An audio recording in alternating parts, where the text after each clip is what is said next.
no channel is working harder to keep you in the know when it comes to crypto.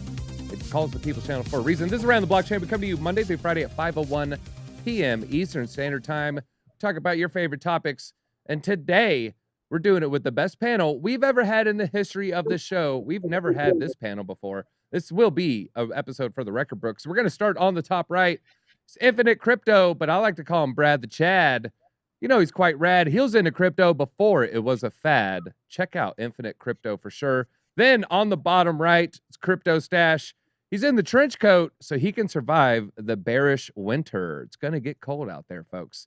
Then in the bottom left, he just threw on the shades. It's MC Paul D, and he'll tell you how to master that fear factor during that crypto winter. Then on the top left, never been on the show before, XRP Jenna. I was just had to ask her who she have in the background. It's Kate Moss. And when it comes to XRP, Jenna's a boss. And she's buying no matter the cost because it's hitting 589, she says. All right, and we're going to talk about Bitcoin dominance, BlockFi slashing rates, and also Solana. Do you even know what time it is, bro? All right, but before we do that, let's look at the crypto markets and see where our...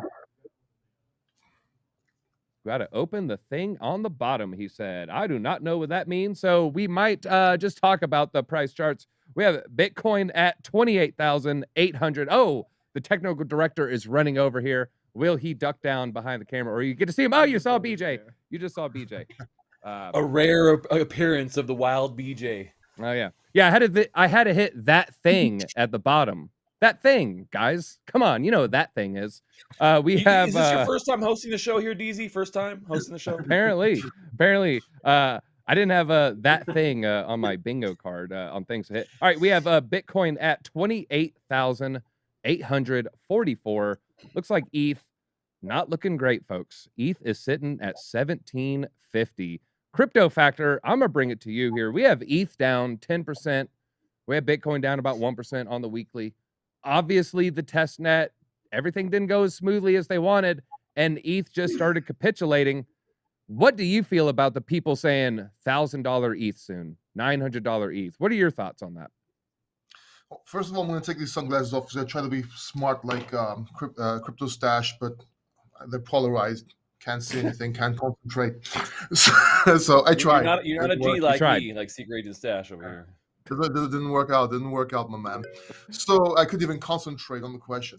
So Ethereum is down. Everything's going down. Look, right now there's a lot of fear in the markets. A lot of people thought that Ethereum might have a run because of the 2.0, because of everything coming out and everything. They figured they might pump. They figured it might go up, and you know it just didn't work out. We are in the bear market, in the technical bear market. Chances are we're going to go lower, and you know, I feel that Ethereum, what was the level they're talking about right now, DZ? I mean, a lot of people are saying $1,000 coming. $1,000. I don't see why not. I really don't see why not. I see Bitcoin in the mid-20s, lower 20s region. I'm not the person calling 12K or 8K, whatever. I just don't see that. I do see Ethereum could be reaching 1,000 to 1,500 region. That's the region I'm looking at. Generally, it's something that's worrying, but it's normal. It's a bear market. It's gonna happen. Now, I'm about to make another bold statement here because I like doing my bold statements, right? I also don't see what other people are seeing with Bitcoin. I see Bitcoin getting back into a bull market after the summer by the end of this year. We're probably going to realize it price action wise in 2023, early 2023, but I see it turning around this year and going back into a bull market. So I'm going to make that bold statement right out there. I just like doing that, just to make sure I'm held accountable. So people are just saying, oh, you're just erasing videos on your channel. No, I don't. I keep everything up there. That's my statement. And yeah, that's my opinion on it. I like to make the bold statements too. I had a bold statement more than a year ago. I said the top for Bitcoin will happen the Wednesday before Thanksgiving. I was 2 weeks off.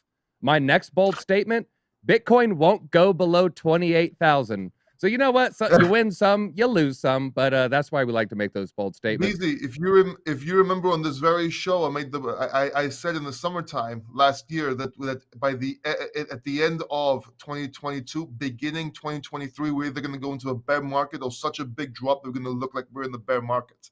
So I wanted to make a little continuation of that. Yeah. I mean, yeah, that's why. Hey, not everyone likes predictions, but you know, some people really do like them. So let's talk about the Bitcoin dominance with ETH falling, with the Terra Luna collapse. We're seeing Bitcoin dominance hitting some highs, and right now it is at 47%. And this is the highest it's been since October 2021, when Bitcoin was starting its ascent up to $69,000. Let's see, we're around 1.3 trillion in November 2021 with the Bitcoin market cap, and fallen all the way down to, check this out, barely over 500 billion. So fall from grace there for sure. ETH's dominance chart, 22% just in December, about 6 months ago. Right now, about 17%. Now that doesn't seem like that much, but percentage-wise, that's down a significant portion here. Jenna, some of the crypto community, they don't even think we have bottomed out. We're not even close. Factor kind of mentioned it. Some people are saying $8,000 Bitcoin, $12,000 Bitcoin, 10-cent XRP. Have we bottomed out? Are you starting to DCA, or are you waiting for a better opportunity? Oh my gosh, no, like I'm holding. I don't think anybody can truly call the bottom. If they say they can, they're completely lying. However, I think that there are different factors we could look at. Like as far as ETH, I think people are getting kind of fed up with waiting for this whole proof of work, proof of stake. I think, you know, for it to be more scalable and less expensive. So I think that's adding to Bitcoin dominance. I also think that Luna to zero has helped out Bitcoin, and, you know, it's also the oldest blockchain. So I think that if we do see Bitcoin as continuing this market dominance, I think, you know, within the next 6 months, we could see a new bull run. Okay. Now, Stache, I mean, you've been around several cycles here. Typically, you'll see the dominance rise during the bear market. Is that what we're seeing here? I mean, I think that, you know, a lot of money, you know, flows back and forth between alts and Bitcoin. You know, we've seen this cycle time and time again, right? Money flows into Bitcoin. We get a good pump. Then we get Ethereum pump a little bit later because money's flowing out of Bitcoin back into Ethereum. And then what we see kind of like leading from 2021 into this year is, you know, the top what we saw in late October-ish, November, you know, beginning of November. You know, Ethereum posting those you know, really high numbers for dominance, and that just kind of goes to show, like we saw everything going, people taking profits and pushing money from alt back into Ethereum, right? Because, you know, that's the first step. And most of the time, you're not going to see, for a lot of these shit coins, right, these altcoins, you're not going to see a BTC pair for them. You know, you're going to see BTC pairs for some of the major ones. So if, you know, you're trying to take those profits, like we saw a lot of people doing in December of last year. After they start, we're like, all right, man, it's just starting to come down. You know, maybe this is the end. And then so you see that kind of cycle happening time and time again. And so now, as we're seeing, you know, this bear market ramping up now, you know, people are looking for that safe haven.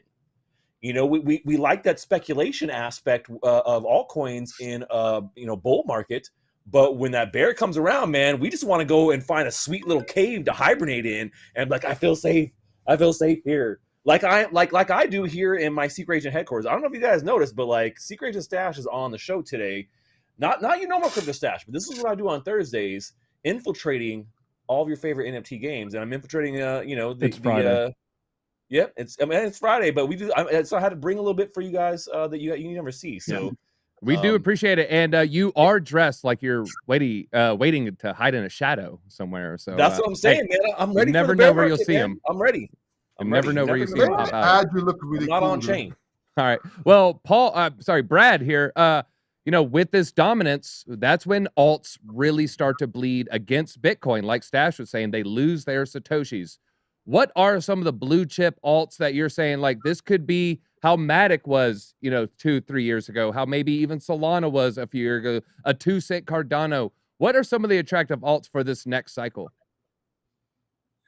Man, I got a few that are high up on my checklist. You know, we were talking about Ethereum possibly going down to $1,000.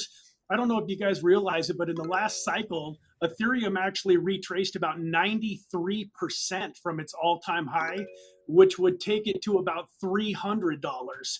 Now, I don't think that it's going to go that low, and nobody wants to hear that that's even possible. But one of the things that I learned in 18 and 19 and 20 is that anything is possible, because every few months, when I thought that it had to be at its all-time low, you know, the cryptos just kept going lower and lower and lower. And so one of the great things about this time in the market is that, especially newer folks that are coming in, they don't have to go buy low cap micro gems in order to have a chance to 25, 50, 100x their portfolios during the next bull market. So I really love sticking to the top 25 for right now. Maybe there's a few tokens that are in the top 50, but really, if you're buying, my favorite tokens are Chainlink, Polkadot, Matic, Avalanche, Solana. I really like Zill, and a little bit of VeChain, and that's been beaten down a little bit lower. But right now, man, if you're buying Bitcoin and Ethereum and a handful of other top tokens that are in those top 25, you will win. It's just a matter of time. We don't know if it's going to be 2023, like Crypto Factor says, if it's going to be, you know, after the next Bitcoin halving in 2024 going into 2025. But unless we end up in World War III, or Jesus comes back and takes us all up to heaven, it is inevitable that if you're investing in these top tier projects right now, you will create financial independence for yourself over the next handful of years. Okay, it took everything in my power to not give you 25 points when you led with Link. Also one of the ones on my radar. I would agree with all those choices, and maybe add a Uniswap or something, just because it is used a whole lot. Uniswap, right. Maybe a Cardano. I forgot to mention Cardano. Cardano is probably another one XRP right now. BJ, stop smiling so hard. He said Cardano. Hold on, let me interject real quick on this one, because in that list that you were just now talking about, just 3 weeks ago or 4 weeks ago, I can guarantee Luna would have been on that list. Well, just personally, not mine. Not on a lot list. of people's list. I never saw Luna, so it wouldn't have been on my list. Yeah. But it would have been on a lot of. It would have been on a lot Twitter. of people's list for sure. Yeah, and hey, the tweets are still out there. We know who those people are. And hey, we don't want, we're not happy about anyone getting wrecked by that, by the way. We're just kind of poking fun. All right, let's talk a little BlockFi slashing the rates for their APR. This comes out June 1st. I believe they're going to do this, and some of them are cut more than half. A lot of big chains. Solana, they used to pay out 10%, now cut to 5%.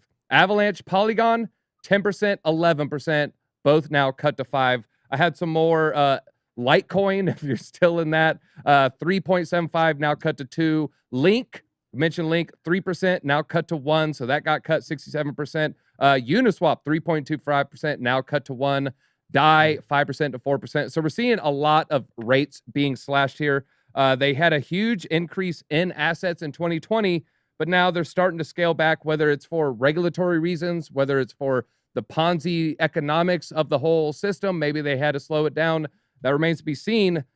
We will find out. Now, Brad, we're bringing back to you. Now, BlockFi, they're considered one of the safer, places to park your crypto for long term and earn that little bit of yield. They weren't trying to pay out, 20% on something, but they did have some high rates, 10%, 11%. How do you feel about staking or, offering up your crypto to earn those little bits of rewards? Obviously, after Terra Luna, the risk is now magnified for people. People now realize, like, oh, there is a little bit of a downside to, parking your money in some, you might see it melt away. What are your thoughts on that? Do you stay away from it? Is there an attractive number where if it goes above this, you're maybe, less favorable towards it? What are your thoughts? Well, I know that everybody here all agrees that if you don't own the keys, that it's not your crypto. But at the same time, it is pretty irresistible sometimes to get some of these interest rates. Now, I never BlockFi myself, because right about the time I was getting ready to the first time, they kind of had that hack a while back, and then their interest rates were never attractive enough to me for me to want to use them myself. I've kind of stuck with Nexo and Celsius, And those have both been fantastic for me up until recently.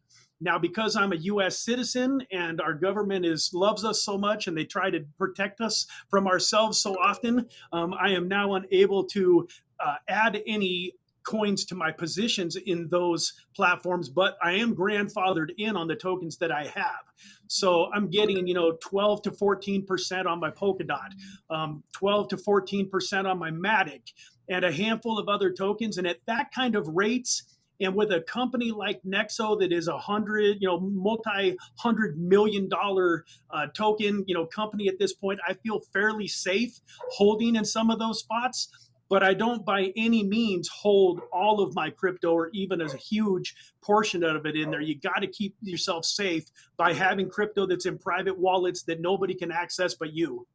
Yeah, I'm in the same boat. I'm grandfathered in some Celsius. I wish I would have dumped a lot more in that day before, but yeah, now I feel like it's stuck there. Like I'm scared to pull it out. Now, Factor, this isn't the first time they have slashed rates, although this is more aggressive than usual. Do you think the real reason is just market conditions are starting to worsen, or do you think there is some behind the scenes pressure from regulators that we might not know about? So I was going to say in the beginning, I think there's three reasons. Number one should be regulatory. They don't want to get so much into the spotlight, if you will. They don't want to. It just makes sense. It's just in your face too much, and I think that would help. The second reason is scalability. They want to be able to pay this out and everything. And the third thing is marketing. They need a marketing budget. If without marketing, you're dead. And they realize that some of that can go into their marketing budget, which is going to be needed in a bear market. If they're smart, they'll actually expand in the bear market. While everyone contracts, they will expand, and that way they can take market share, because then you can go above all the noise, you can do more things, and so on, as everybody else, your competition goes back. So that's those are the three reasons I believe that they are doing this now. Just to add earlier on that staking thing, I was personally waiting for a bear market so I can stake some. I would never stake in a bull market. I know that sounds pretty peculiar to a lot of people, but I like to have flexibility on my cryptocurrency. I like to hold my own cryptocurrency. But in a bear market, I really think that it's time for whatever you didn't sell, whatever you didn't take profits on, maybe put it into staking, and then maybe adding some to that position. So maybe they're readying for that as well. And then maybe they can use that for maybe that's one of their lines of action, if you will, to market and try and get more people onboarded. All right. Now, Jenna, when Brad was talking about not your keys, not your coins, I saw you nod. You even turned over to Kate. You gave her a thumbs up. I'm pretty sure I saw her move. Are staking platforms and lending platforms something that you use? I mean, what are your thoughts about, parking your crypto? Yeah, actually, this is a great topic, and I'm so glad that we're talking about it. 100% not your keys, not your crypto. I'm a huge XRP fan, and I love to keep that, stashed away on a ledger. However, I think that there's also, I don't use BlockFi, by the way. Those aren't really my cryptos, and I haven't messed with that.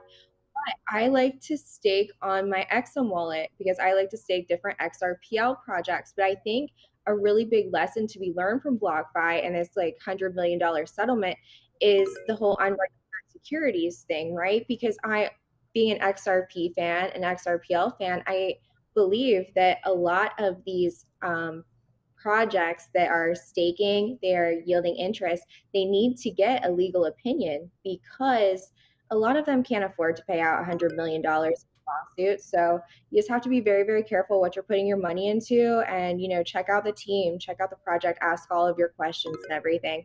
But there are some really, really great wallets to stake other cryptos onto. I do like Exodus, but I do feel safe with it in those soft wallets. All right, and when it comes to XRP, it's XUMM? Is it Zoom? Zum? How do you say it? How do you say it? Zum. Sometimes I say Zum. Sometimes I say Zum, but I think people know what I mean. Okay. All right. Now, final question on this topic. Stache, BlockFi, they were known for their institutional investors. A lot of big money parked there. She brought up the settlement amount. They were able to pay that. Lickety split. Wasn't a problem there. When it comes to an interest rate, do you think an institution is paradoxically attracted to smaller rates? Do you think they equate smaller rates with more safety and more security? I mean, if they do, they're complete morons. Why would you correlate less returns with something being safer? The risk is there inherently, no matter what you're doing. If your coins are on that damn platform, that's the risk. There's no, I mean, that's it. So it's like it could be 1 Bitcoin or 500 Bitcoin.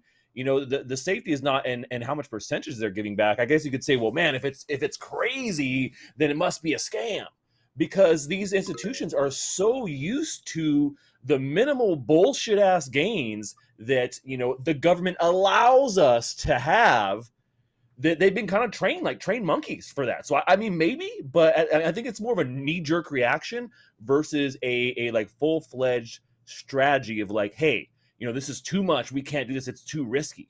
You know, and I think that we see some of those things, and people could say, okay, yeah, you know, that there is some inherent risk there, but I don't think the risk really comes from the amount of return that they're giving, because that is a variable. All these lending platforms where you're staking and earning outside of the native staking elements that each blockchain has, if they have them, there's all that risk inherent, and they're adjusting their rates all the time. So Celsius, Nexo, BlockFi, they're always adjusting their rates. It's not like they just set a rate and that's it, set and forget it. It's a variable rate. So and that makes sense, you know, in particular when you look at that versus traditional finance. In traditional finance, we do have some variable rates that you deal with. But if you're looking at just like your regular old savings account, right? It's just this generic, really low, like 0.001% or something, you know, some bullshit that is not even close to keeping up with inflation. And so, you know, with these rates being variable, I think it's actually a good thing. I think that if they were set in stone at a really high rate, it would seem a little bit odd.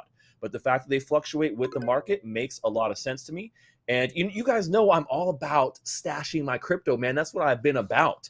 And so there's great ways to do that. Staking is definitely one of them. So that's when Jim was like, I like to stash my crypto. I was like, yes, you do. But the fact of the matter is, I mean, in general, staking is an incredibly safe thing to do. When you talk about these third-party platforms, there's lots of staking outside of a BlockFi or outside of a Celsius. I like Celsius, but there is a risk there. So I only have a certain amount in there. It's not like I put all my eggs in that basket, but I love to stake natively on a platform if I can as well. And there are so many great natively stakeable coins out there that allow you to keep those coins and in your wallet, and you have no third-party risk. So you got to keep that balance and understand, like, okay, well, maybe you're getting a little bit more from some of these platforms, so there's a little bit more risk because you're not holding those cryptos. So institutions, they're you know, I think they're just you know, behind the times. They are so you know, jaded from the way things work now that's the only thing they would go after. Institutions would only go and stake with a Celsius or a BlockFi because they're too huge pussies to be able to actually stake on their own, man. They just can't do it. And so we'll take those staking gains, and you guys can have the institutional risk on the platforms. I like to do both, man. Maximize those returns and keep stashing every single day, man. That DCA staking, you cannot beat that strategy in the bear market. Unless it's the top, then you want to get out. But I had to say this, man. I DCA every single day. I was DCAing Bitcoin at 69,000, and I was DCAing Bitcoin when it hit 26,000 as well. And all right, Master Builders like Music in chat wanted to ask Stache, does he have any watches for sale under that coat? He does. I can confirm. All right, let's move on. Talk a little Solana. We have crazy stuff going on with Steppen. Hey, that's one of them right there. So Solana, you may be 30 minutes late to this notice, but the blockchain clock is currently adrift. It is now 30 minutes off the real time. We covered the story in the morning, and essentially the amount of milliseconds went from to you know, handle load from 400 to 700. Next thing you know, we're backed up a good half hour here. They say it will show timestamps and that are different from the wall clock time, but not to worry. And this is from one of their official announcements. Unfortunately, you know, people are kind of just taking them over. They're raking them over the coals right now. There's been a couple Solana things between the blackout they had about 5 days ago, I think, maybe a little over a week ago. Then we have Steppen being banned in China. That's fallen a whole lot. The #1 app on the platform at the moment. And now we're 30 minutes adrift on the time clock. A lot of criticism is now being directed towards Solana's way. I know Cardano holders are, you know, rubbing their noses in it, although we want everyone to get along here. Brad, I want to ask you, when it comes to Solana, first, have you been stepping? And no, more seriously though, we got Dapps crashing, we got Solana down. It seems to go down or get delayed. It's happening more and more often, seemingly. Meanwhile, the market seemed to listen to more to what Bitcoin's price is doing. What do you feel about Solana right now? I mean, it's down. It was about $250, now below $50. What is it looking like to you? I mean, does it concern you that there's so many outages? Would you feel comfortable allocating your capital into Solana? I would, and it doesn't concern me all that much, because what folks need to realize is we are still in such infancy stages of blockchain technology. And we are at the beginning of the beginning of the beginning of the beginning still, even though it's been over a decade since Bitcoin was created. So what blockchain hasn't had problems? All of them have had setbacks. In this crypto market for the next decade or two, we're probably going to see 3 steps forward, 2 steps back. And as long as the team is working and improving, not making excuses and not taking responsibility, then I am happy to continue to support them. I actually learned about Steppen from you, DZ, about 3 weeks ago. You had mentioned it, and I immediately went and got it downloaded and got it checked out. It took me a while to get an activation code, and now I'm kind of doing my research and looking into the NFTs, into the sneakers, seeing what makes sense, financially. So I'm not officially doing my Steppen, but I will be. I take about 2 45-minute walks a day for part of a health challenge, mental challenge. So I'm excited to start getting paid to walk. But yeah, man, I think the thing that people need to realize is, we're just so early in this game, not to let these little hiccups scare you out of the market, man. Just stay strong, stay true. In 18, 19, and 20, the only thing I did right was hold. I mean, my positions were underwater 75 to 99% in almost every case. But because I knew where we were headed, I held. And in 2021, I was massively rewarded with financial freedom. And anybody that sticks around long enough here is going to have the same thing. Yeah, and you know what? On that note, I actually do have a code that I could give out right now. This was not planned. You just kind of reminded me. This is from Alex, so thank her. 917-784-65. That's a Steppen code. Some lucky viewer is now going to be able to cash that in. I will say this just real quick. This isn't a Steppen shill or anything. Buy a floor shoe, upgrade it to level 9. Stop. The floor shoe is going to be 5. If you want to walk. Don't buy a runner if you don't want to run. That's just my 2 cents. Now, back to the topic at hand here. Oh, yeah, go ahead, Factor. Yeah. Since you're talking about Steppen shilling it, and I've heard of it, I don't have it. If you were to get the runner, right, and I put it on my pit bull while he runs and everything, would that make me money? I mean, it's not perfect. They can't exactly figure out how a human being steps, but I think they will. Totally do that. I mean, hey, but they will cap you. You can only do it for like 5-10 minutes, maybe 20, depending on how many. There's a cap. They'll let you there's a cap. You can't just do it forever. Now, Stache, I mean, while we're on the topic, I saw that you jumped in on the BNB. Does that make you a little bit more comfortable versus Solana? As someone first coming into Steppen, why did you choose Binance Smart Chain over Solana? That's actually a really good question, man. I saw the Steppen project in late December last year, and I was like, oh, this is kind of cool. We've seen some move to earn projects before, and I just kind of got caught up in the whole holiday hustle bustle, and I just kind of forgot about it, And then, maybe about a month or two ago, about a month or so ago, it popped back on my radar when I was doing one of my live streams, and I was like, oh, wow, this, Steppen has moved up in market cap rank. It's looking really good. And so I regret not getting a little bit sooner. The reason why I chose to go with BSC had nothing to do with the blockchain itself. To be perfectly honest, I'd say I'm a little bit more bullish on the Solana network than I am on BNB when it comes to projects overall. I love BNB and I love what it does for the network and for the Binance ecosystem and how much they have going on there. But I feel like there's just a lot of shady stuff going on the Binance chain. And so, in general, we see very few high quality projects there, in my opinion. Not to say that other chains are all high quality. They're not. Solana has a bunch of shit in there too. But I knew that the BNB ecosystem was a little bit newer and a little bit hotter. And so I wanted to kind of jump in and see what was going on there. And I'll tell you right now, it was a huge mistake, dude. Yeah. I bought the BSC shoe top 2 days ago, and literally like 12 hours after I bought these shoes or something, or like 24 hours, we had that China FUD, and then the market dropped by like 50%. And I'm like, come on, man, the timing here.